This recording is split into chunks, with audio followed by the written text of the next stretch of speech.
Hey, welcome to the podcast. This is the surge effect on this podcast. Well, it'll probably have an effect on you. Well, hello and welcome to another episode of the Surge Effect. Today's episode, we're going to be talking about, of course, the two PCs that crossed the floor over to the Liberals. Dust still has not settled on all this stuff yet because there are people that are in front of Michael Maugh's constituency office, and they are, of course, picketing and throwing up signs and whatnot. These floor crossings, they're perfectly legal, but come on, the constituents of the area voted these people in to represent their party and represent them, and by them flipping like that, well, tells you a lot about that individual, as far as I'm concerned. So we're going to talk about Chris Detronmont and Michael Maugh, and then a couple other things in regards to Pierre Poilievre and Mark Carney. So this will be one of my last podcasts of this year, being this is the 23rd of December. Christmas is just around the corner. We've had a fun year so far, and lots of podcasts. So we've been doing our best. Anyway, let's start off with Chris Detronmont, saying that about a week before he flipped, this is what he had to say about the Liberals. I'm sure you've seen this a few times. Maybe you haven't, but here we go. We'll watch it.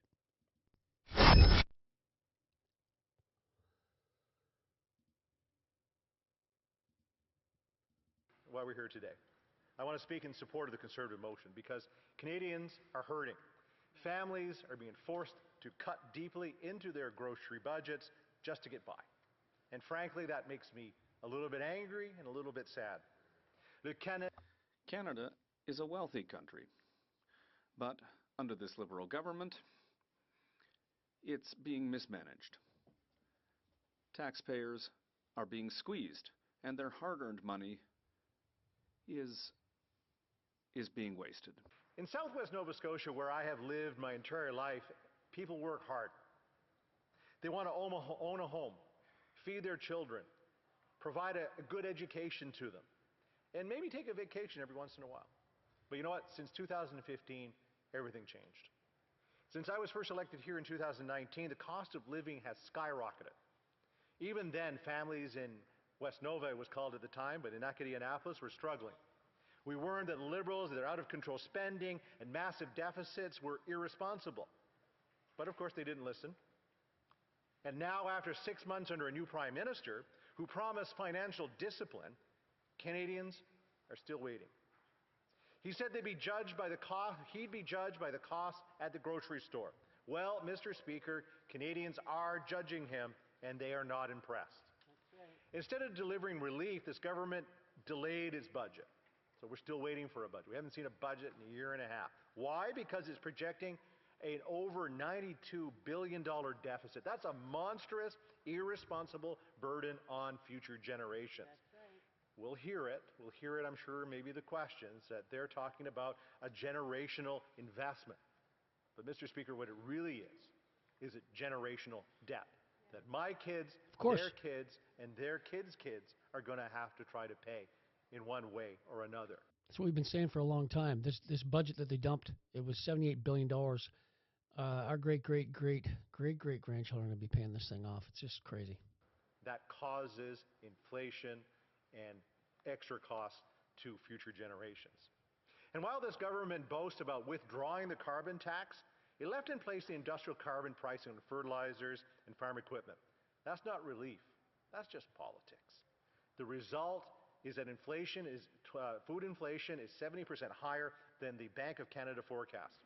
Since the Liberals came to power, Mr. Speaker, food prices have risen by 40%. You've heard it many times here today. It's deliberate. Canadians are going to be spending an extra $1,700 a year on groceries. It's unacceptable. It's inhumane for a G7 country. We're a rich country.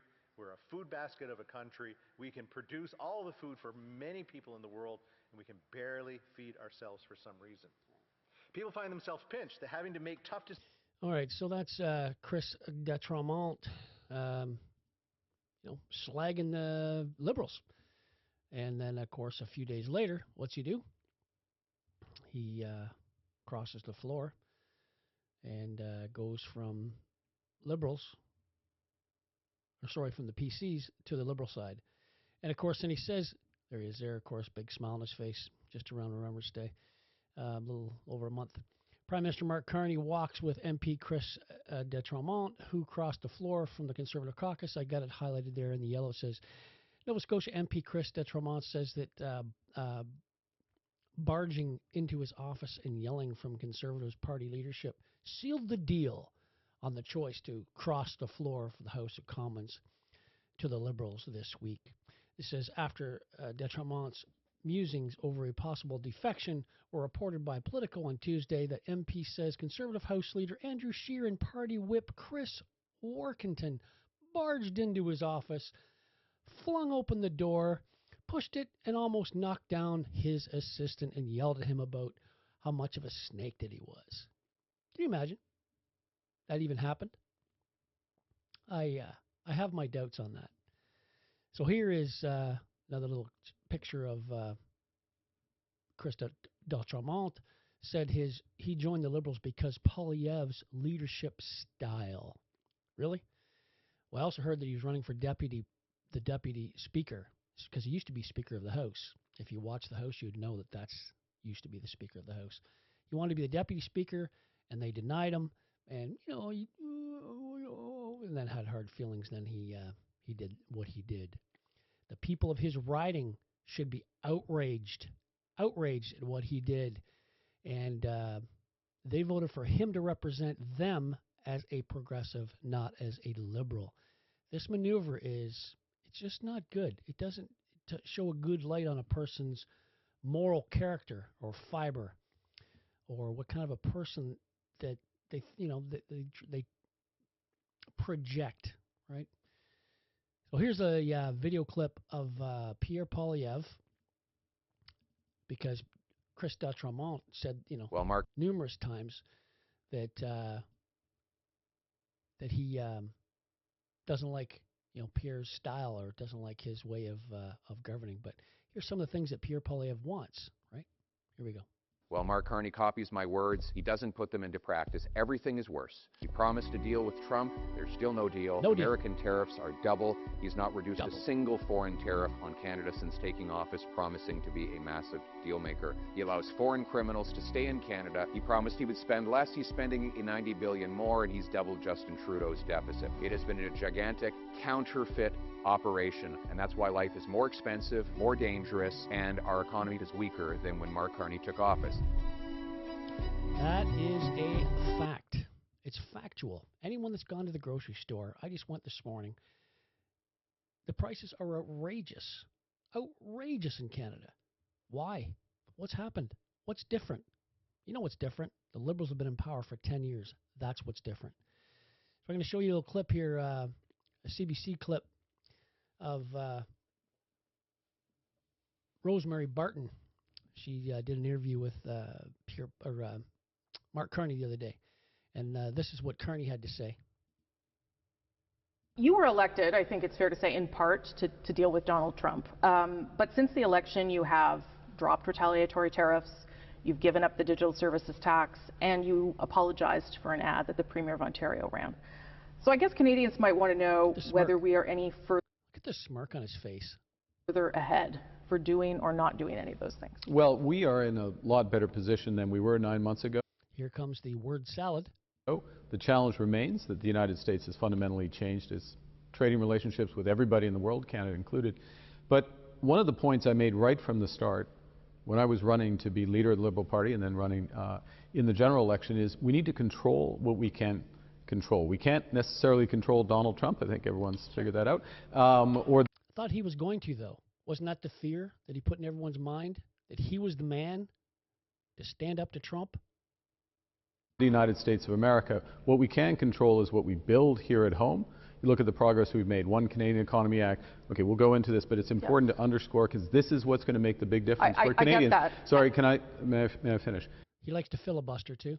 Which is, so we're made huge progress in terms of building here at home, massive progress on new trade deals and relationships abroad. All of that puts us in a stronger position as a country more independent, better future, stronger negotiating position with the United States. And that's the other piece of what you were, that's the other piece that you were elected on. That's right. And they got a little heated there because she wanted to ask him this other question, right? Because this is what he got elected on, and this is what she wanted to just ask him when that clip was cut. So watch this. End of it. You were also elected on standing up to Donald Trump and getting a deal with him. And yet, since you've been elected... And yet we have the best deal of any country in the world, but that's not what you were elected on. You know why? Because of Kuzma. Carney had zero to do with Kuzma. That was the prior team, the Trudeau team, that went down to the States and cut the Kuzma deal with the States and Mexico. He had zero to do with it. So he's taking advantage of that, and no one's saying anything to him or saying, hey, you had nothing to do with that. You were elected to get Was I not elected to get the best deal of any country? So that's I would have thought. So that's it, you're done. Better is always possible, Rosemary. We can always do better than where we are, and we look to do better. But if you look at where we are relative to other countries, 85% of our trade, as you know, is tariff-free. We have unparalleled access relative to other countries, including Mexico, our partner in Kuzma, to the U.S. market. Now, we're just entering the next phase of these discussions, negotiations. There'll be negotiations in the end around the review of Kuzma, which will start early in the next year. He answers nothing. He answers zero questions, really. He's just a bunch of word salad. But he had zero to do with what's going on with the tariffs between the States and Canada. Nothing's changed. Everything's the same with Kuzma, and he had nothing to do with that. Zero. But they would lead you to believe that Canada, hey, we've never had it so good. We go to the grocery store, man, we're just living the dream. Not the case. Let's go on to Michael Ma, the other progressive that crossed the floor. Listen to the kind words that he had to say about the Liberals just before he went over to the floor. Here we go. Inflation. They are team rentier economy. They are team feudalism. The Liberals do not believe in productive economy that works for hardworking Canadians. The Liberals have issued both the Temporary Foreign Worker Program and the International Mobility Program as a business model to keep wages artificially low, to keep paper profits high, and to price Canadians out of the job market. They just needed more bodies in the country to boost up rent and housing prices while suppressing the wages of hardworking Canadians. Mr. Speaker, the Liberals don't represent Team Canada. They don't represent the average hardworking Canadian. They represent the most ancient feudalism with a fake paper economy bolstered by something that very nearly approximate a slave system. While over 2 million Canadians visit food banks each month, where 700,000 of those are kids, the Liberals work every day to inflate asset prices, whether through deficit spending. But yet he crosses over. He just basically went on about how bad the Liberals have screwed over the Canadians, and he did that. Make it make sense. So here is a little interview that Michael Ma did shortly after he did that. Went to a party where the PCs were the night before and everything else, but listen to this. And that was the day after the Conservative Christmas party, which you were at, had a picture taken with the leader, Pierre, Poilievre, at the time, which a lot of people are calling into question, like, you were there the night before, you must have known the next day you were going. Could you elaborate a bit on that? The night I attended the Conservative Party, I was truly a Conservative member and an MP. I have not made a decision at that point. And so it wasn't until I had the opportunity to confirm my understanding of Prime Minister Carney's approach and his vision for Canada. On the day the announcement was made was when I met with the Prime Minister and reconfirmed my understanding of his vision for Canada, and I believe that's the right approach. I personally don't believe a word that guy says. And I'm going to show you a clip of somebody that actually went out and canvassed for him, and this is what she has to say. A constituent from Markham that actually helped him. Here we go. You get this. When Michael Ma was first parachuted into Markham Unionville, he was nobody. Nobody knew him, okay? So as a volunteer, He asked me to go door to door in cold winter to help him collect signatures from the constituents. These are all my friends. They are hardcore conservative. Each candidate, when they put in their form to Election Canada, they need to collect at least 100 signatures from the constituents to support them for the election. So this is what I did. I went to all my friends who are all hardcore conservative. They sign up for Michael Ma because they want to vote for conservative, not because they know Michael Ma, but because they want conservative in this riding so badly. So now we are all betrayed by this snake, and he betrayed all of us. We want him to resign now. Michael, you look me in the eye and say your value have not changed. You traitor! Well, there you go. And that's one of the people that actually hit the streets for him, knocking on doors and all that fun stuff. So I'm going to show you a little clip here of what Charlie Kirk had to say. The late, great Charlie Kirk. What he had to say about Canada. And, hey, tell me, is he right or is he wrong? Canada, we could have a Prime Minister Carney. We could have a catastrophe on our hands. Huge explosion of housing prices. A incomprehensible immigration flood. Like hard to even grasp. The patterns of what we're seeing in Canada are eerily similar to that in America. Canadians over the age of 60 and over are by far the most likely to vote for Carney because they thought he was good at dealing with Donald Trump. For younger voters, very similar to here in America, they wanted to reduce the cost of living. Canadian baby boomers don't care about the future of Canada. Now, during the lockdowns, we saw a "we will sacrifice the youth to save the old" mantra. Very troubling. Few people isolated this and pinpointed this, and we kind of just all believed it. Yeah, we're going to ruin our kids' lives so that we can have a better 5 years. When has that ever been the case of a Western value? That is a soft form of child sacrifice. So we're going to have young people have a worse time off. They're going to be masked. They're going to be more suicidal. They're going to be more alcohol addicted, more drug addicted, more isolated, less likely to be part of a community. But hey, at least I'm making sure that I don't get COVID, even though it wasn't nearly the threat that people thought it was. So some of the things that, of course, Charlie Kirk said was bang on right at the very start, right? I'm going to show you some data. I'm going to show you some graphs here, and we're just going to talk about each one a little bit as I scroll through them. So here's one here. It says, do Canadians know who these pictures are of? Like, do they even know these people? Do you even know these people? It says right there. There's their name. It says 39% can't name, 61% can't name Chrystia Freeland. 80% can't name Melanie Jolie. 81% can't name Anita Anand. 93% can't even name Mark Carney, if you showed them that picture. 96% Sean Fraser. And, of course, Dominic LeBlanc, 96%. Think of that. Almost 100% of the population of Canada don't even know who those last three people are if they were asked. That's crazy. How about this one here? Government approval. When do you think Carney took over? Look at that graph. I'm sorry the people that are listening to it can't see the graph, but as soon as he took over, it plummeted. That's when Carney took over. So government approval plummeted. How about Carney versus Poilievre? Listen, look at these questions. Finding common ground to solve a dispute. 48% thinks that Mark Carney's better than Poilievre at 36%. How about standing up to a bully? I love this one.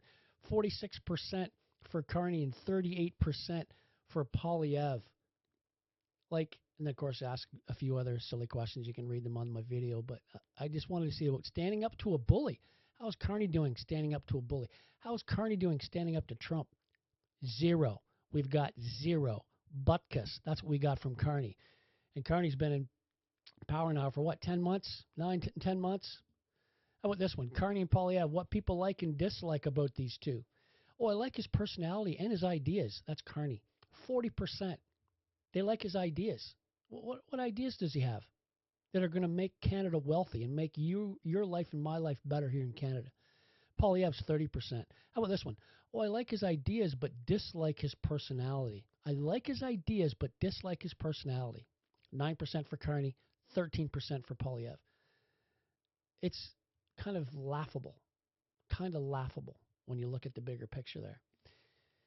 Because most people don't know that Pierre Poilievre, his idea is to make Canada wealthy, to make Canadians' lives wealthy.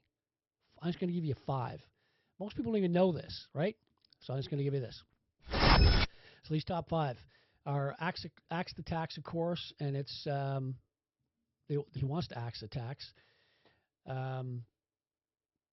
Repeal the carbon tax fully, right? That's what Carney's shoving down our face. Implement major tax cuts. He wants to deliver significant income tax reductions up to 15% for the average worker. Remove the GST on new homes and introduce bring it home tax incentives for work. Unleash natural gas resources and energy. The LNG and our oil in the ground. We got to pull that out of the ground and sell it and make ourselves wealthy. Number 4 is eliminate intra-provincial trade barriers to create unified national free trade right across Canada. And he wants to rapidly build more homes, of course, sell off unused federal land, and reuse that land and build homes and low-income housing and stuff like that. Carney, of course, what's he want to do? He wants to cut taxes for the middle class, implement significant middle-class tax reductions.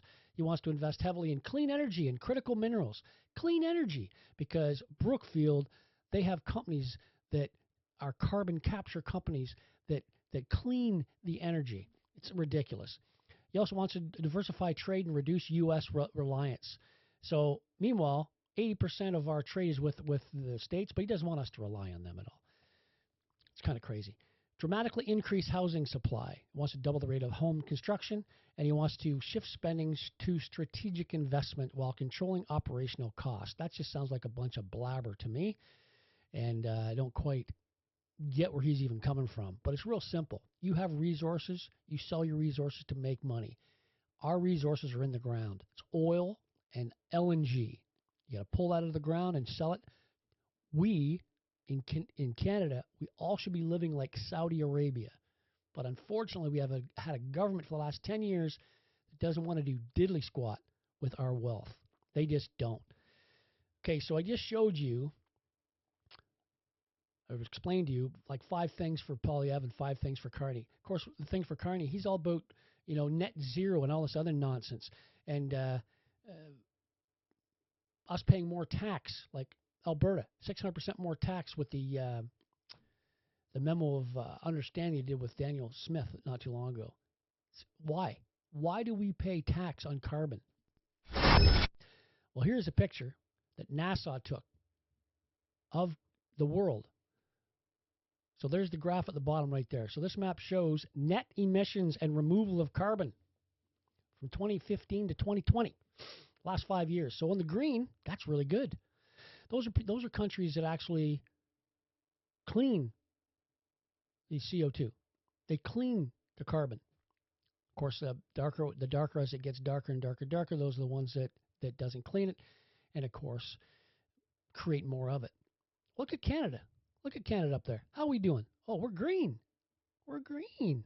See the green?